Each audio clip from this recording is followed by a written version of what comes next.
Hey, welcome back. All right, so in some of the videos, I've teased a little bit that I've recently quit drinking alcohol, and I'm on day 65 today. So I wanted to, after I've got some time in, I wanted to talk about just why I did it, what the experience has been like, what has been helpful, what hasn't been helpful for the process, and a few other things.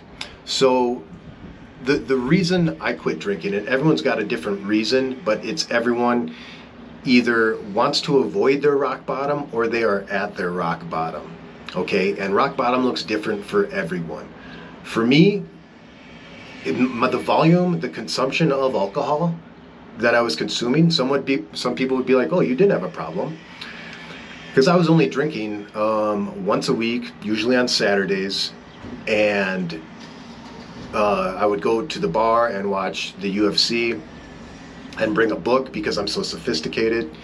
I'd read during the commercials, and that was my thing. That was my jam. Sometimes I would go out on a Friday, you know, two nights on a weekend. But over the past few years, and if we go back far enough, I've got my days where I was drinking 4 or 5 nights a week, blackout drunk, driving when I shouldn't have, just eating garbage, doing stuff I regretted, breaking things, losing wallets, losing credit cards, breaking phone, breaking my phone, I got to get a new one, things like that. I've got those days, I've got those scars to prove them inside and outside, okay? All the partying in college, all getting blackout wasted, going to the college parties, I've got all that, okay? And that's how it starts for a lot of us, is that it's just something kind of we're exploring. We're kids. We're adventurous. We hear about other kids drinking in school, and we want to try. Hey, I stole a little bottle from my parents' liquor cabinet this weekend. Let's have it. And that's what it starts at. Maybe a little innocent, and then we get to go through high school. We go through college, and then it's just parties. We're out from underneath our parents' roof. And then we get out of college, and it continues a little bit. We go out with our friends, we go out with others, and then it just continues. And then we kind of wake up one day and we realize that, the weekends turned into Thursday, Friday, Saturday, maybe sometimes on a Wednesday, maybe a Sunday fun day. And it got to a point where it was just more than what we wanted, okay? So I was drinking just Saturdays, but for the last 2-3 years, I didn't want that. As like, I would be fine Monday, Tuesday, Wednesday, but as Saturday would approach, I would be like, I don't want to do that again. I don't want to go out again. I want to watch. I love the UFC. I'm a huge fan, but I don't want to wake up Sunday morning with the feeling, being tired, being hungover. I didn't get hungover much, but I mean, I didn't get where I couldn't get out of bed, and I just didn't want that. But I would find myself going to the bar every Saturday and doing the same thing again and again and again. Okay, and then that starts repeating the mental cycle of, man, I can't stop. There's something wrong with me. Okay. And so what it finally was, the big clincher for me was, I made it through a Friday and a Saturday night, and I was like really pumped. Like, yeah, I did it, And I'd gone 100 days before, but when I did those 100 days, and I'd gone like a week here, a couple weeks there. But when I did those 100 days, the whole time I was just looking forward to drinking again. The whole time, and I thought maybe my tolerance, the funny thing is our tolerance doesn't decrease. I was like, oh, maybe my tolerance will decrease, and I'll maybe just a few beers will do once I jump back on the wagon. So I made it through a Friday and a Saturday on a weekend, and I woke up and I love to cook, and I had bought all the ingredients to make this type of soup, and it had white wine in it. So I bought a bottle of white wine, and I woke up that Sunday morning. And I remember how excited I was to get to cooking later in the afternoon, because when I cook with wine, I drink the rest of the wine. Whether I'm making some shrimp scampi, I'm making some soup, whatever, because most recipes call for like a 1/4 cup of wine, maybe a 1/2 cup, no more. Okay, so I'm obviously drinking the rest of the bottle. I'm having a good time. I'm dancing around. If I'm listening to some music, you know, I love cooking. I'm in my element. Okay, but I knew, the excitement surprised me, and I knew what that would turn into. I would finish cooking.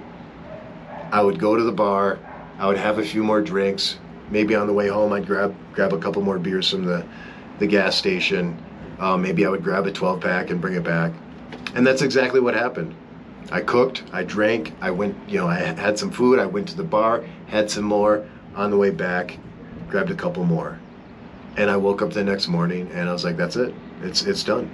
I'm done. I hated the way I felt.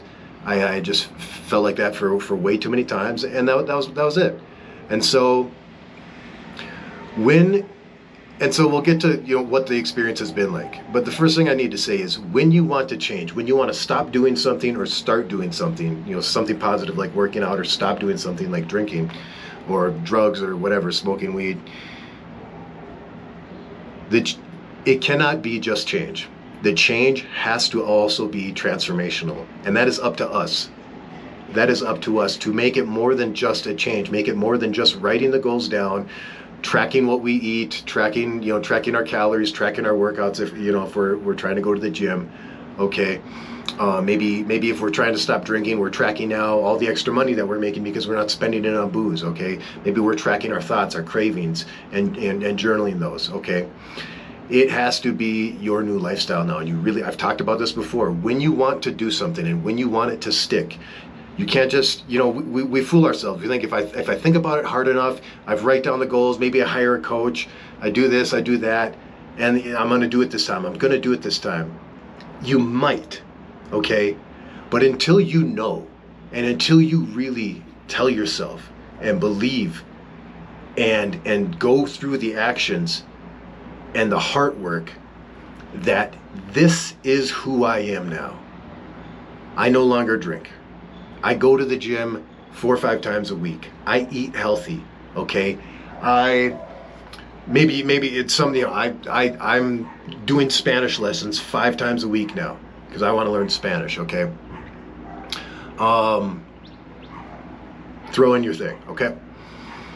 It has to be, it can't just be like, I want to change. It has to be, I need to transform. I need to enter into a new version of myself, okay? That is the key with lasting change. That is the key with change that sticks. So when you want change that actually does stick, you have to think about it. It has to be transformational. I need to become a new person, okay?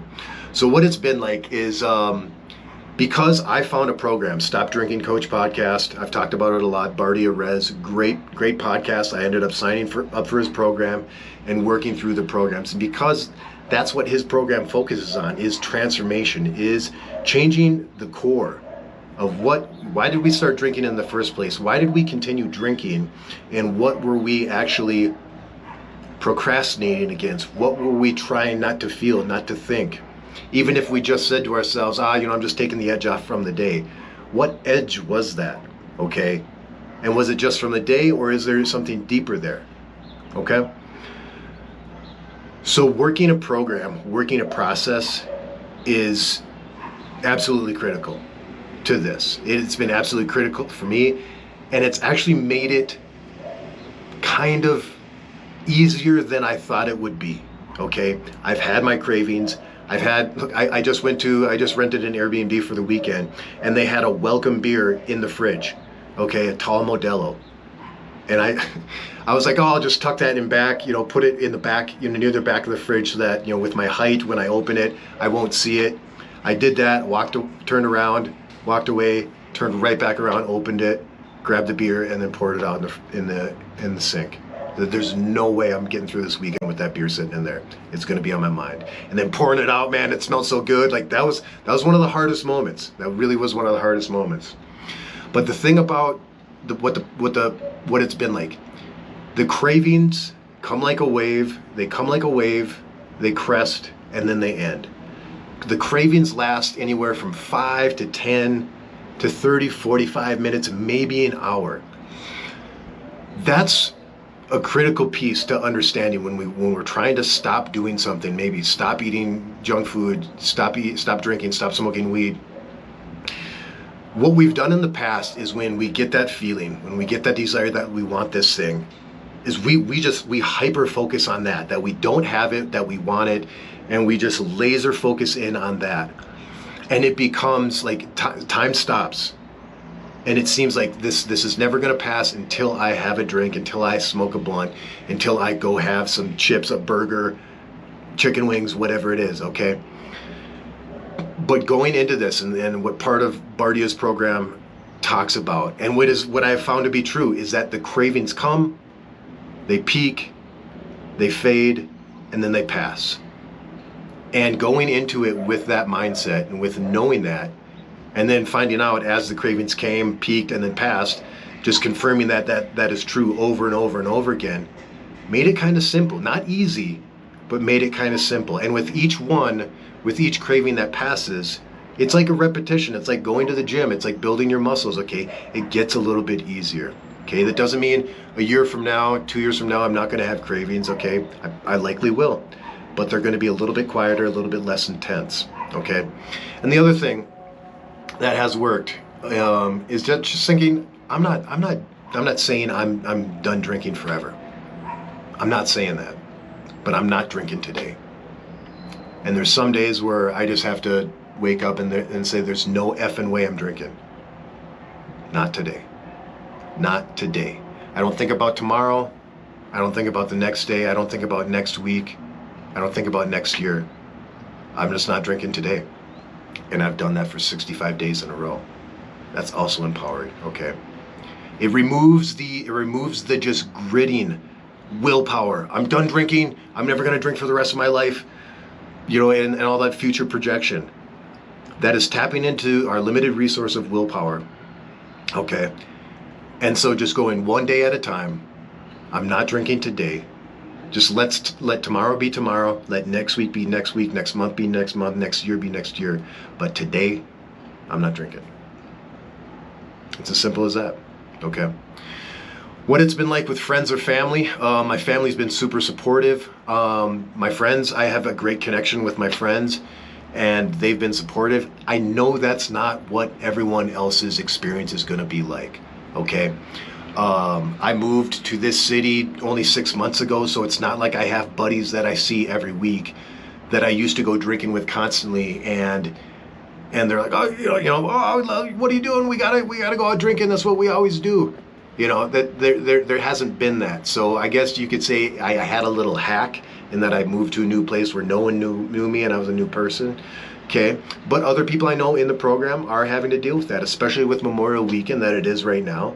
Okay, there's parties, there's barbecues, there's things like that. Just establishing your grounds, you know, and letting people know ahead of time, or removing yourself from those situations from 3 to 6 to 9 months, okay? I go back to my home state of Minnesota every July, and I've got a couple events that I do with my guy friends, okay? And there's one of them that I'm already planning on not going to, okay? Because I don't think I'm ready to go to that. There's one that I am going to because it's a short weekend. There's one that's longer, it's a week long. And I'm not ready for that. And I'm okay not being ready for that. And I'm okay valuing my growth, my healing, my future self over missing that for 1 year. Okay? I'm not letting anyone down. They're going to survive. They're going to, you know, I'm going to miss them. They're going to miss me this year because I was really talking about showing up. But they'll be fine. I'll be fine. We'll continue to move on, and I'll come next year. Maybe I won't be ready next year. I'll come the year after, okay? Life goes on. Life is going to be okay. And even if you have friends that don't want to accept the non-drinking, non-smoking, whatever it is version that you are becoming, if they're not only not supportive, but are taking a stance against that, it bothers them so much, okay? I'm not saying you have to remove them from your life, but assess that, think about that, analyze these folks, okay? Are they someone that is adding value to your growth, to your healing, to the new version of yourself? And if this continues, ask those same questions as well. if they continue to act like this, will my growth get better? Will my healing get better? Will I feel supportive? Will I feel empowered hanging out with this person? Or was this just someone that, is just a drinking friend? And that's all we have in common, okay? They served a purpose for a time. Those friends did, okay? Or they might be someone who's like, hey man, I totally support you. I'm gonna keep living my lifestyle. But, I totally support what you're doing. So the other thing that's been interesting is that really what this is about is rebalancing, re-regulating our dopamine levels. Okay, because when we feel down, Saturday comes, maybe it's because I felt lonely, I felt bored, it was the weekend, I didn't have nothing to do, and that's why I went to the bar and watched the UFC to get that dopamine spike with the beer. So it's about sitting through the cravings, listening to the feelings, letting them come, letting them go, not judging them, and just letting them pass through us. Breathing, holding that space, and just letting things balance out, okay? Because when we've turned to booze, when we've turned to drugs, we're just going for that spike, and then the next day, it goes down, or maybe a few hours later, and then our baseline is a little bit lower than what it was going into it. And we continue that over a long time, and our baseline lowers and lowers and lowers and lowers. So thinking about this as a dopamine rebalance has also been very productive. So lastly, I want to share some resources that has been helpful for me. If there's any of you that are thinking that you may have a problem, you want to quit drinking, or you're sober curious, okay? There's 4 books that really helped me just kind of wrap my head, kind of get into the mindset, and then really help me stick to it, okay? There's many tools that have helped me stick to it, but 30 Days to a New Relationship with Alcohol by Whitaker. Alcohol Lied to Me by Beck. The audiobook on that one is actually very entertaining. The author reads it. I really enjoyed it. We Are the Luckiest by McKowen. This one I read on my own maybe a year ago. And then I found out, like, once I started like kind of searching like sobriety and alcohol and stop drinking communities, that this is like one of the go-to books, and that didn't surprise me, but I thought it was cool that I had already sought it out and read it just kind of randomly. And then Food is Love by Geneen Roth. Now that's a book that the topic is around food as a compulsion or eating as a compulsion, but the principles and what she talks about applies to anything that we may have a difficult relationship with, whether it's food, drugs, alcohol, sex, things like that. So those 4 books. So to end it, remember, thinking about it as a dopamine re-regulation, understanding that the cravings come, they peak, they go 5, 10, 30, 45 minutes at most, okay? And that thinking about this as a change with transformation, not just a change, okay? And working a program and a process. That is what has made this, it almost seems too easy, okay? It almost seems too simple, too easy, okay? But it is. I still have my cravings. It's still been hard. I've still had to focus on growth and healing and working on and looking at why did I used to drink? What was I avoiding? What was I turning away from and turning to the bottle, okay? If you need any help, look up Stop Drinking Coach, all right? I'll put it in the show notes, all right? What has worked for you? Are you on that journey? Put it in the comment section. If you want to work with me, if you're stuck on travel, you want to go traveling, you don't know how to start, you don't know where to decide to go, you've got these mental hurdles, these inside hurdles that you just can't get past, okay, TropicalPlanB@gmail.com. Let's work together. We'll get you unstuck. Like, comment, subscribe, share, and thanks for watching.